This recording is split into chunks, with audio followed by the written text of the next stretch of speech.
From Toronto, Canada, The Conspiracy Show with Richard Syrett from Zoomer Radio, AM 740. Thanks for inviting me into your home, and wherever you may be, I wish you are safe, dry, warm, and well-fed. Say, have you registered at richardsyrett.com yet? It's free, it's easy.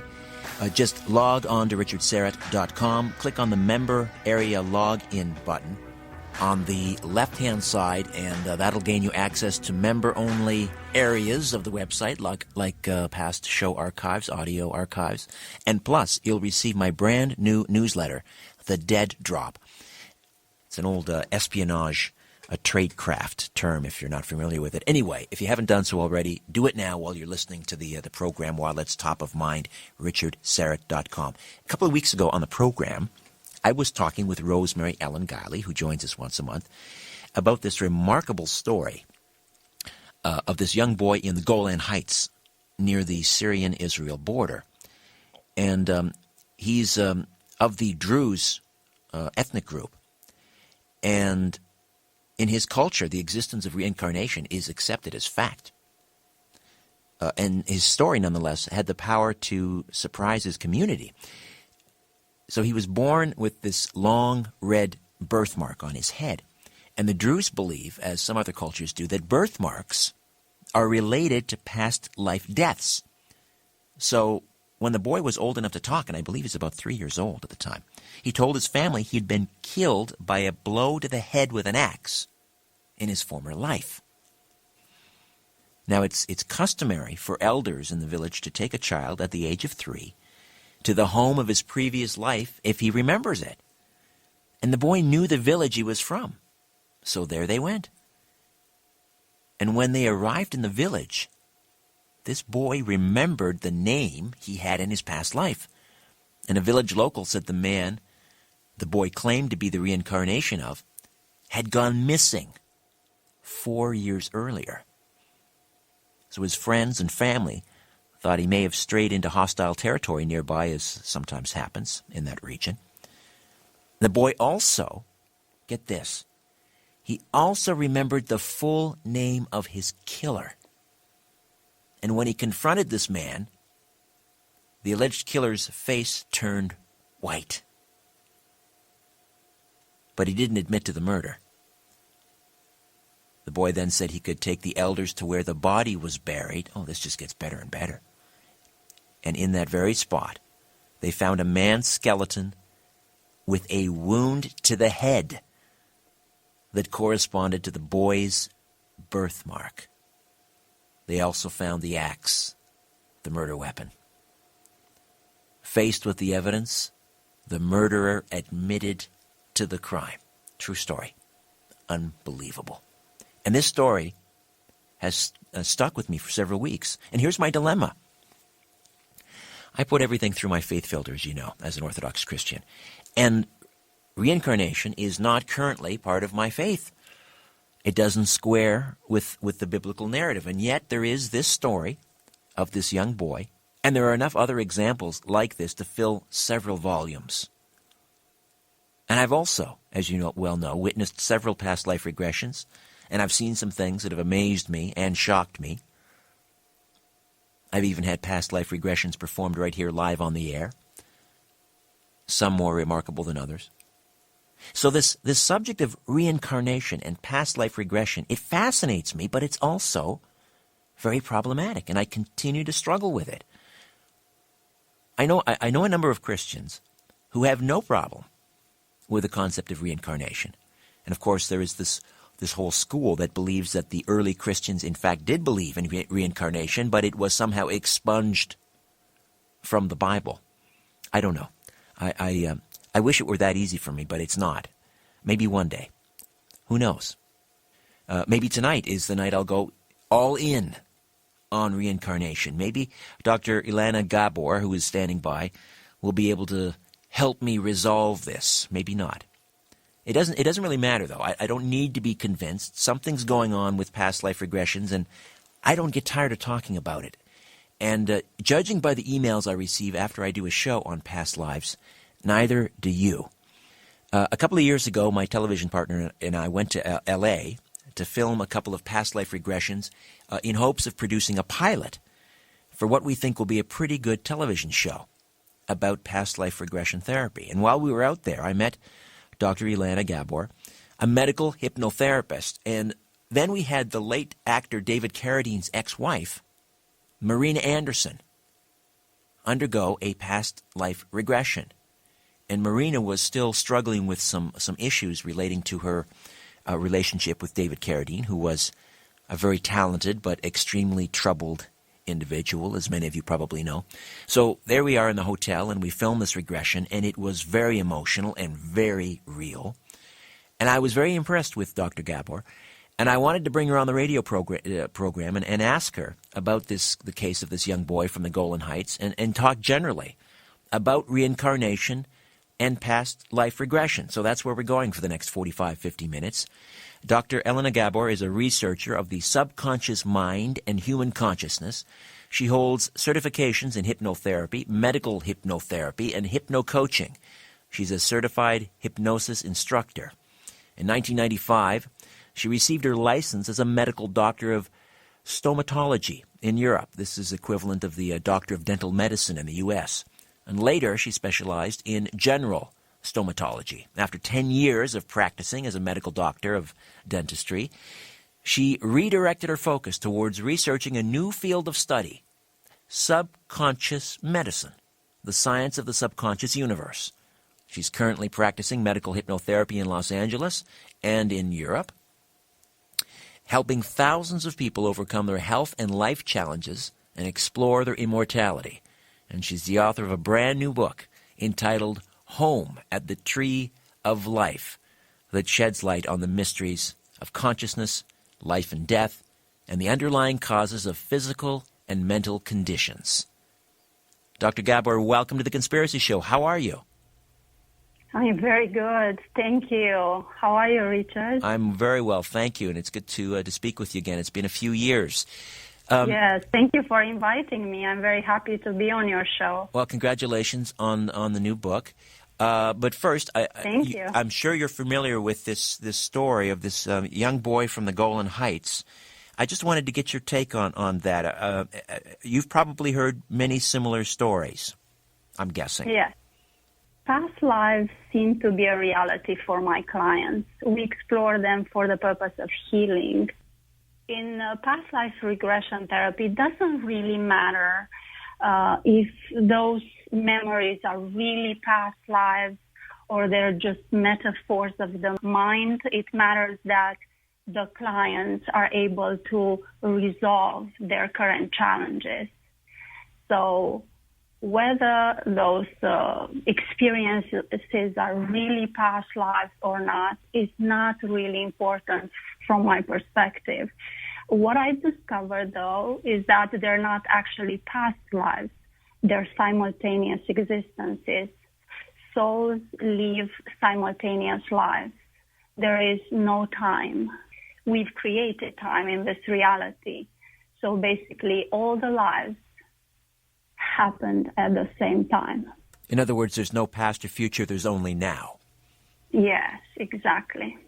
But because we are, in essence, prisoners of the space and time, we perceive a past and a present. So in our minds, we had past lives, but you're saying that the soul exists simultaneously. So we're... Yes, exactly. This is what quantum physics is starting to point out, that consciousness is non-local, that all experiences happen simultaneously. That's a difficult thing to wrap one's head around, isn't it? Well, I have an interesting comparison to make us easily grasp that concept. If you think of a river, let's think of Mississippi River in U.S. It passes through a few states, through many cities, many towns, many villages, but it's the same river in all those places. The soul is a river of consciousness and energy that passes through all those lives at the same time. That is an interesting analogy. It does help sort of cement it in my mind. Yes. Yes. But the other point that you made, and this is something that I've come to understand in my conversations with you and people like Dr. Brian Weiss and others, is that it doesn't matter whether or not one believes in previous lives, or whether the soul exists simultaneously in different lives. It doesn't matter if one believes that. If these memories are simply metaphors, they can be obviously very healing. And I know in your new book, Home in the Tree of Life, you've got a number of, I believe there are 4 case studies. Yes. Where people have undergone past life regression therapy and have had some pretty remarkable results in overcoming disease, disability, and so forth. Before we get into these case studies, let's just set the table and talk for a few moments how, in fact, bringing these memories into the subconscious, how they are able to allow people to overcome everything from habitual drug use, alcoholism, chronic pain. In other words, you're finding the source of all of these ailments exists in the subconscious in previous lives. Explain how that works. So basically, during past life regression, you get a chance to see through the eyes of your past selves that mirror back to your familiar feelings. You get to see why you had those feelings. You get the chance to reevaluate the situations or the traumatic events that generated those feelings. You can face those fears and resolve them. You get the chance to see those situations in a much more positive perspective. Resolve your feelings towards everyone involved in those situations. Release the anger, the blame, the victim mentality, and label those situations as opportunities to exercise your positive nature and to master unconditional love. All right, this is basically the purpose of all lives.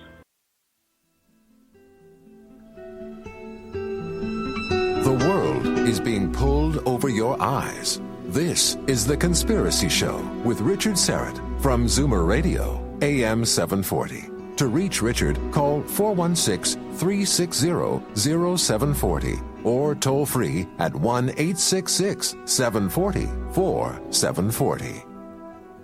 Dr. Elena Gabor holds certifications in hypnotherapy, medical hypnotherapy, and hypno-coaching. She's a certified hypnosis instructor. And her brand new book is entitled Home at the Tree of Life, shedding light on the mysteries of consciousness, life and death, and the underlying causes of physical and mental conditions. Now, I want to talk further about that. So let's say someone has undiagnosed chronic pain.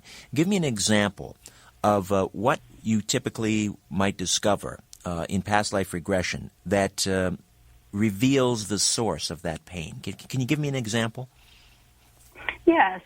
I had clients, for example, that had a pain in one of the arms. And then as I regressed them to the sources of the pain, they discovered that they've experienced trauma in that past life in that arm.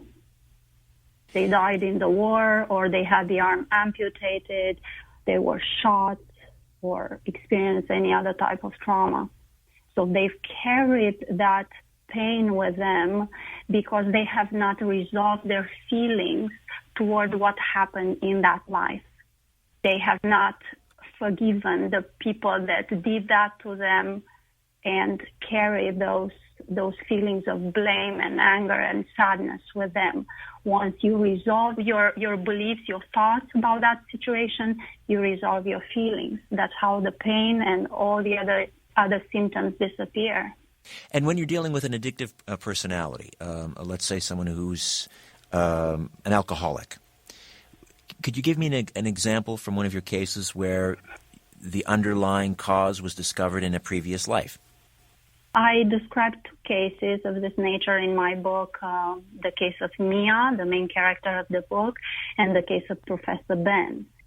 They were both drinking too much wine at night to numb their emotional pain. So as I guided, for example, Mia to discover the sources of her emotional pain, basically depression, suicidal thoughts, anxiety, negative thinking, and so on. She had a lot of issues. She went into several past lives that presented powerful lessons for her about love and positivity that made her feel again love. For example, she saw life, a very happy life, that she lived in France in the 1800s. She was raised by a gypsy community because her parents were killed. So at a very young age, she ended up in that gypsy community. She had a very simple and beautiful life. And then she met a man, Mark, in that life. She got married to him. She got to feel the love she had in that life for that man. In that moment, as Mia in this life, she was experiencing again love, because depression and suicidal thoughts are the result of the lack of love. So energetically, because we're all energetic beings, she was able to elevate her vibrational frequency and release the disempowering beliefs she held on to. She was able to actually understand that her current life is really beautiful and simple, not as she initially thought that it wasn't worth living. So this is how, through a past life regression, you can get to feel in a different way that could teach you again to feel love and what type of feelings you should perpetuate in this life. Because basically the way we feel is the result of our thoughts and beliefs. When we operate from very disempowering thoughts and beliefs, we don't feel good. That's the road to actually create depression and anxiety and emotional pain that leads to addiction. So by relearning to function from very loving, compassionate, empowering beliefs, you perpetuate good feelings that help you heal from the conditions you have. And typically, in Mia's case, how many regression therapy sessions did she have to undergo to essentially overcome her dependency on alcohol? I think after 2 sessions, she was done with drinking alcohol. After the first session, her suicidal thoughts disappeared. Her symptoms began to alleviate, and in a few sessions, she completely overcame depression, and then she stopped drinking alcohol. She stopped smoking cigarettes. She lost 30 pounds after seeing a life as a caveman. Basically, she began finding the balance between her human life and her soul life. Healing is the alignment between the consciousness, the levels of our consciousness, the conscious mind aligning with the subconscious mind, and with the spirit consciousness, the higher self, the superconscious mind. All diseases come from misalignment of these levels of consciousness, from the conflict that basically the negatively oriented part of the mind creates with our true self. All diseases, cancer, everything, all diseases. Everything. Because when you're aligned as a human being with your higher levels of consciousness, you create a bridge of communication. You become a vehicle for the positive energy of the universe and the energy of the source, because your highest level, your superconscious self, your spirit consciousness is in connection with the source of everything in existence. And through that connection, the energy of the source, the highest frequencies of the universe begin flowing through your energy field. There is energy flowing through us constantly. And when that high vibration frequency flows through you, then all the blockages are dissolved, all the low vibration blockages in your energy field that cause your diseases are dissolved. You begin feeling love again. You begin balancing yourself and basically function from your true nature, which is pure positive energy. Are there examples where someone has had a cancer go into remission as a result of regression therapy? Actually, Mia had precancerous cervical lesions when she first came to me. After our work, those lesions completely disappeared. Wow. Has that been sort of verified? She's gone to a doctor? Absolutely. Yes, absolutely. She was diagnosed initially. She had several treatments, didn't work. Things were getting worse. And as we started our work, everything balanced out.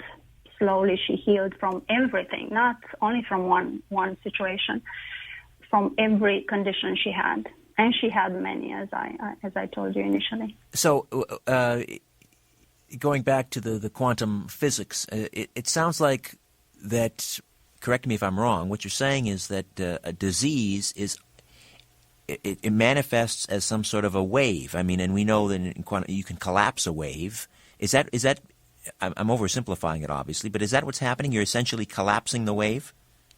I'm not sure if that would be the exact description. It may be correct. I like to think in terms of energy, frequency, and vibration, just like Nikola Tesla suggested in order to understand the universe and our lives. So basically, high vibration, positive energy is what we're made of. It feels good to us. It's our true nature. Low vibration energy, which we create with negative thoughts, perpetuating negative feelings, negative way of speaking, negative actions, when we create those low vibrations, where do they go? In our energy field.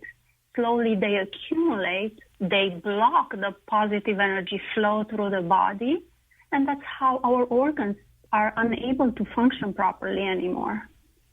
But even people that are very positive and happy and joyful, they get sick too, don't they? We're not really completely understanding the concept of positive thinking. Many of us think that we're very, very positive, and actually we're not. Positive thinking has been brilliantly depicted as this type of wishful thinking or illusory thinking. Is not that. Positive thinking is realistic thinking. You have to love yourself unconditionally, to have no criticism for yourself.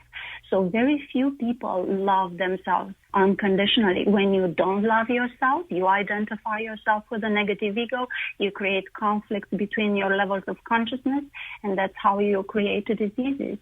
Positive thinking means to have unconditional love for everyone, to evaluate every situation in a realistic way, look at the lesson that situation provides, learn every lesson life provides, do the best you can next time, and resolve all your feelings towards everyone involved. Carry no baggages with you of negative feelings. That's what positive thinking is. Now, if in a previous life that if you are regressed, and in this previous life, it's a very traumatic experience. Let's say you died a very violent death, or you were abused in that former life. Is it not traumatic and injurious to the person to re-experience all of that? No. It's not like reliving that life. It's like watching TV and seeing a story on TV. Yes, many people cry in the sessions, but it's not a really traumatic way of experiencing.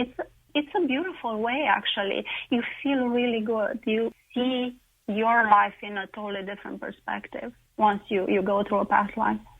Right. And how does one prepare oneself? Let's say, for example, someone like myself, who's never undergone a past life regression. I have, as you know, I think I've talked to you about this, I have great trepidation about doing that for a whole host of reasons. And yet, I understand that I don't necessarily have to believe in it for it to have a great benefit. But how does an individual prepare before going into a regression in order to maximize the benefit? Well, meditation can maximize the benefits because during meditation you learn to quiet the ego mind, that constant chatter. But I've noticed that there are people that have never prepared in any way, never done any regression, and they go very deep from the first session. They connect very deeply with their higher levels of consciousness and are able to perceive clearly, just like they are their souls. You know, in that state, you're connected. Your conscious mind is connected with the subconscious, and you're able to see exactly like you as a soul see. And there are people that have a difficulty in quieting their conscious egoic mind. Yeah, that would be me. I have what they call the monkey mind. It's never turns off. There's a constant inner dialogue going. I think I would be very difficult a case to regress. I have that suspicion. So what would I do to what can I do to quiet my mind that would allow me to regress? First of all, it's very important to understand that you are in control of the mind. The mind is not you, Richard. It's just a program you have. You are the consciousness, and you constructed in this life a conscious mind in order to be able to function in this reality. But you are in control of it, and you can quiet your mind. You can choose to identify yourself with the positively oriented thoughts, or you can choose to identify yourself with the drama that negative thoughts create. So this understanding makes us become more aware and more in control of the thinking process. We can very well choose to think in a positive way, in a loving way, and quiet the mind. Meditation would be another amazing tool. There are many scientific studies that show the benefits of meditation. All right, back with more of my conversation with Dr. Ilana Gabor, home at the Tree of Life, right here on The Conspiracy Show. Stay with us. This is no place for the naive or the faint-hearted. The Conspiracy Show with Richard Syrett from Zoomer Radio, AM 740.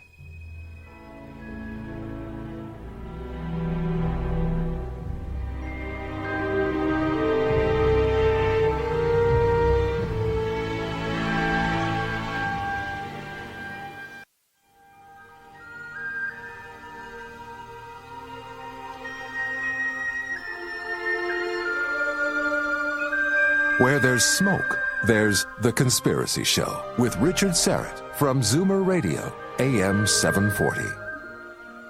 And we are back with Dr. Ilana Gabor, author of Home at the Tree of Life. Talk to me, well, I want to get to Professor Ben's case here in just a moment, but before we do that, this is kind of a short segment. I want to talk about what happens, this is the big question, the million-dollar question, but what happens to the soul at the moment of death? Well, the soul gets to elevate its frequency and reach the light. They may perceive the light at the moment of death, the light absorbing them, or they may perceive their spiritual guides that are there to welcome them and guide them back to the light. In the light, there is an entire process that happens. The light is a gate for soul purification. The light has the ability to demagnetize all the energetic blockages from the energy field of the soul.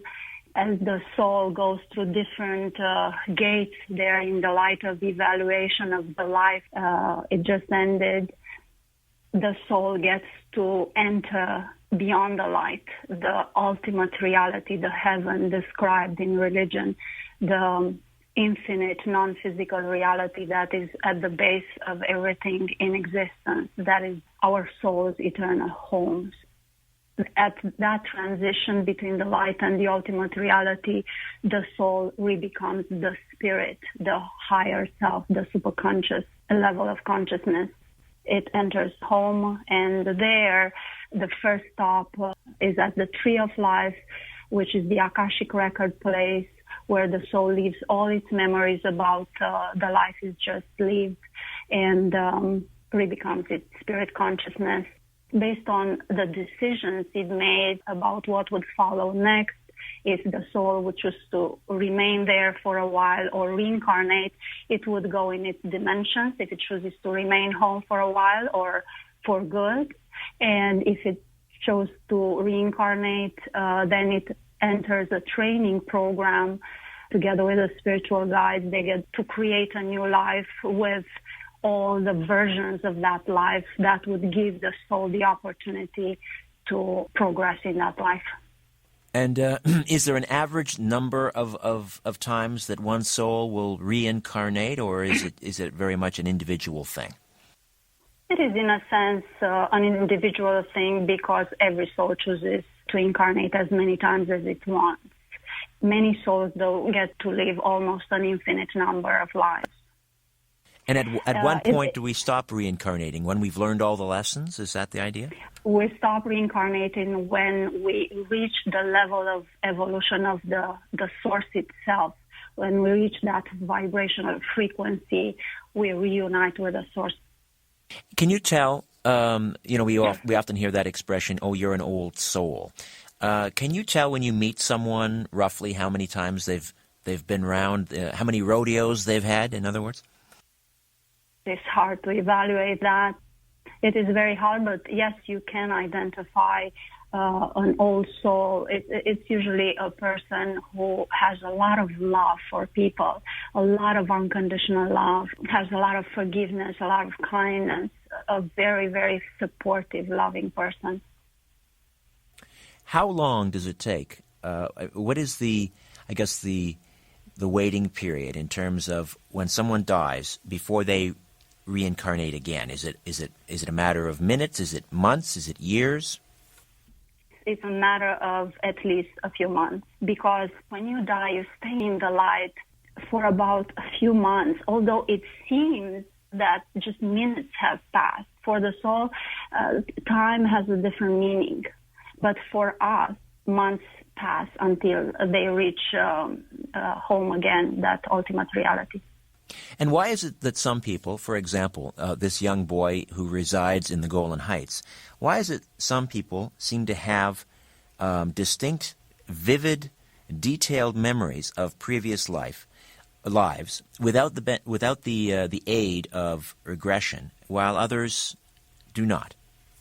Because that soul was able to constantly go into that life. Those lives happen simultaneously. They continue to exist parallel with our current life. And for some reason, the soul, probably because the soul wasn't at peace with what happened in that life, was keep going in that life, and that information was surfaces in the conscious awareness of that boy. And do young children generally have memories of a previous life? We often hear kids, even my own children, I know when they were very young, they would say things that sort of made me wonder whether or not they had some memory of a past life. Do children at a very early age tend to remember previous lives? Yes, and it's because the conscious mind is not the mind that we're born with. We're born with a subconscious. It takes a while to form the conscious mind. So basically, very young children function from their subconscious, and at the subconscious level, they're able to access other lives. So they talk freely. It's a reality for them.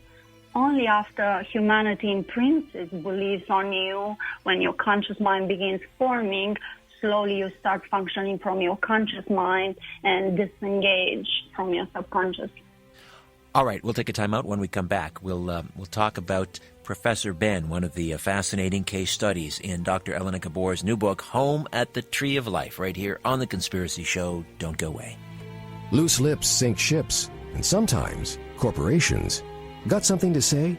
Call Richard Serrett now at 416-360-0740 or toll free in Ontario, 1-866-740-4740.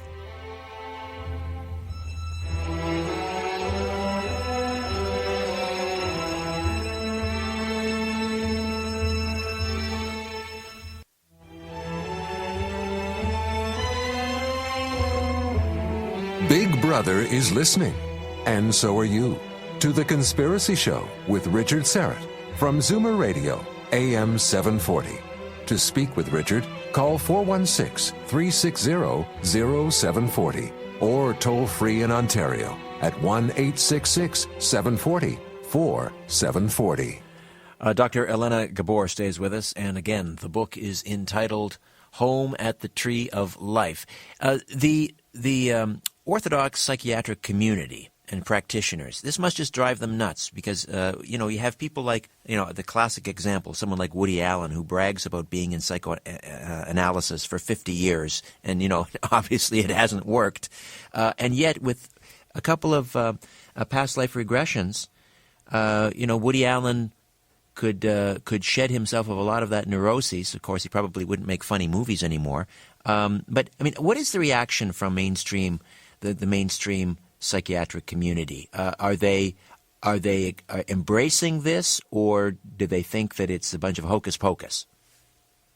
It's up to each and every person. There are people that are very open. They actually use hypnosis themselves. I've been to a conference in December last year, and I was shocked of how many psychiatrists and psychologists got the training in hypnosis, and they were using hypnosis in their practices.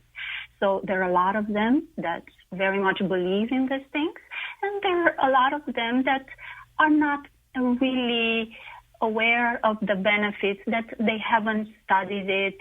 They did not spend enough time to actually form an opinion on this. Let's take a few moments, and we were talking about Mia, one of your case studies. And now, I believe Professor Ben also struggled with alcohol. What else can you tell us about that case? Professor Ben reviewed an amazing life. Initially, he reviewed a life in which he killed himself, and as a result of that regression, his suicidal thoughts disappeared. And I want to mention that these people went through psychotherapy, years of psychotherapy, years of medication, and it did not work for them. And then at some point, Professor Ben saw a life as a Roman soldier. That was a very interesting life. I've never had any other case like this. He saw himself marching with a Roman legion, and at some point he felt like he was baptized, and it was a very emotional moment for him. And he said, I'm near this body of water. There is someone who's baptizing me. And all of a sudden he stopped and his body arched on the couch. And I asked him, what's going on? He said, it's Jesus. He just passed by me. I feel his energy, this energy buzzing all over my body. In that moment, there was a bridge of connection between the person Professor Ben was in that life, the Roman soldier.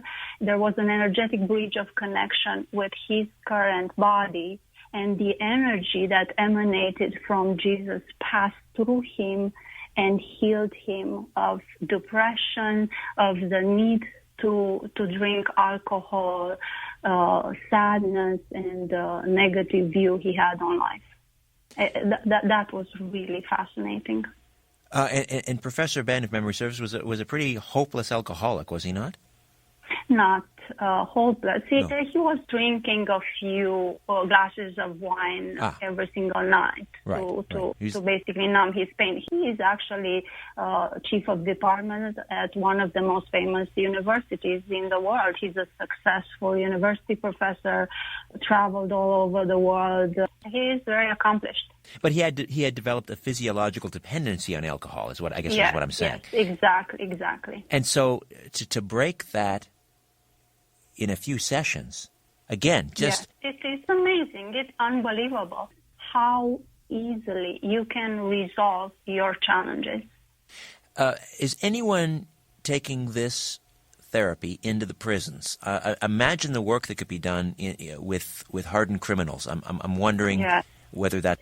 Well, I really believe that training people to function from positive beliefs, to have unconditional love for each other, would reduce the criminal activities. Now, if I might be so bold, and I hope I'm not asking too personal a question, but, I mean, have you undergone regression therapy yourself to overcome some obstacle in your present life? Yes, I've seen many of my past lives obstacles. Well, I had fear of heights. I've seen past lives about that, and I feel much better now. What else? Obstacles. I'm not sure. I'm quite balanced person in my life. My past lives were for the purpose of exploration of who I truly am as an eternal being, to rediscover all those facets of my greater self. And can you give me some indication of who you were in previous lives?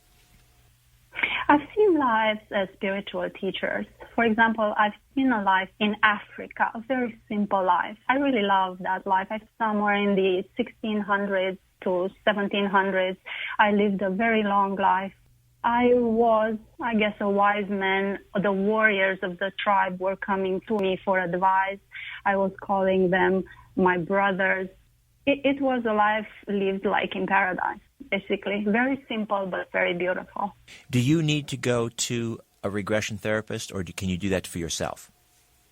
I did it with other people. I didn't do it by myself. Is it possible for a person to learn how to do it themselves?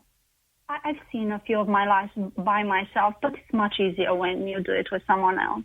When you're guiding someone through a regression and you're taking them to a previous life, how does their subconscious mind know where to go? In other words, what previous life?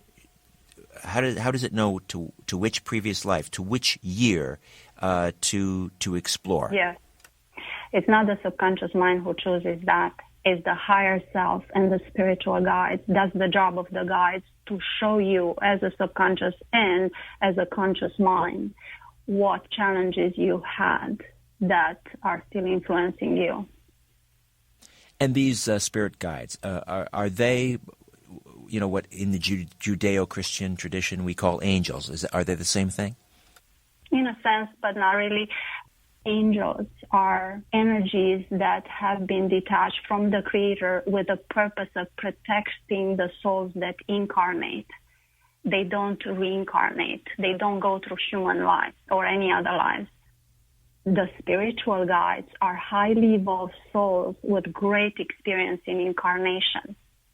So every human being has spiritual guides, souls that are experienced teachers, and they have spiritual guides from the angelic realm, which is part of home as well, of that infinite reality, for the purpose of protecting them in the ethereal field of the earth. The ethereal field has all sorts of energies, from the highest vibration energies to the lowest vibration energies. So you have to have a team as a soul to be able to actually function in this reality.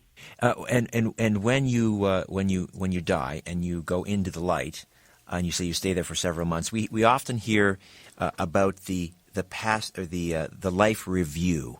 Yes. Does that actually happen where it's like you're standing Yes. in front of a movie screen and you see your entire life in review, or is that just a cliche?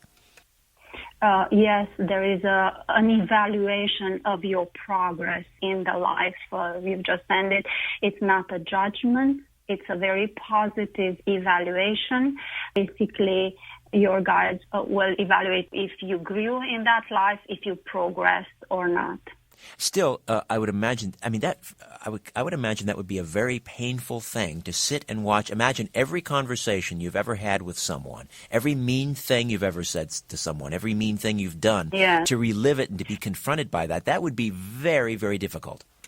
It is very painful if you're on Earth, but it's not painful at all because you're in the light where there is only positive energy there. It's very high vibration frequency there. There is no way to feel any negative feeling in that state. You feel the energy that flows through you. That's what feelings are. And in that state, there is only beautiful energy that flows through you. It's impossible to feel negative feelings. And once you pass beyond the light, they don't even have the concept there of what pain is. Only the ones that incarnated know as a concept what pain is. It's impossible to feel pain there. It is really paradise. It is really heaven. Well, with that in mind, why would anyone then choose to return to this place? I mean, let's face it. This is no party down here. Yes, that's a great question. It's for the purpose of expanding the universe of the light, for the purpose of learning what it means to be everything, to have that experience, to be evolved. That's what it means to be evolved, to know everything, to go through everything. We just have a few minutes yet. Can you tell us a little bit about Sophia? Sophia regressed into a very interesting life. She regressed into a life as a spiritual guide. I've never read in literature these types of regressions. So she saw a life as a spirit guide. She came into the ethereal field of the earth in order to protect a child. She was her guide, her protector.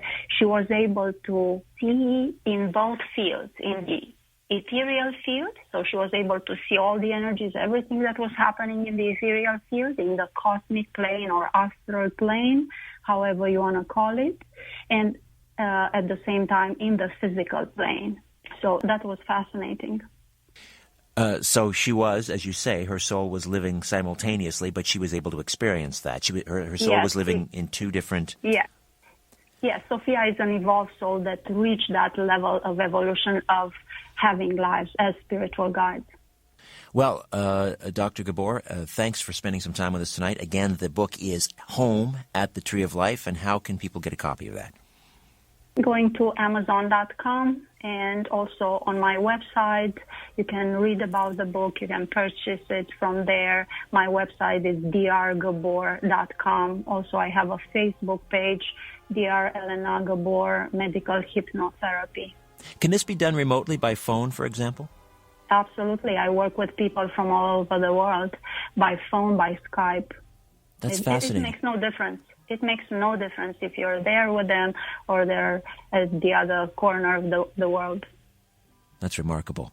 Well, listen, again, thanks for spending some time with us, and we'll do it again sometime. Thank you. You're very welcome. It was a pleasure.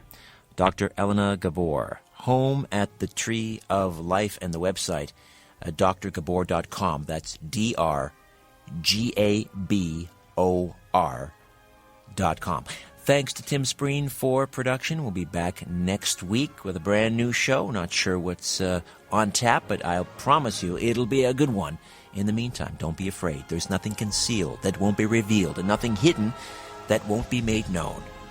What you hear in the dark, speak in the light, and what I say in a whisper, proclaim from the housetops. Move over, Aphrodite, I'm coming home. Good night.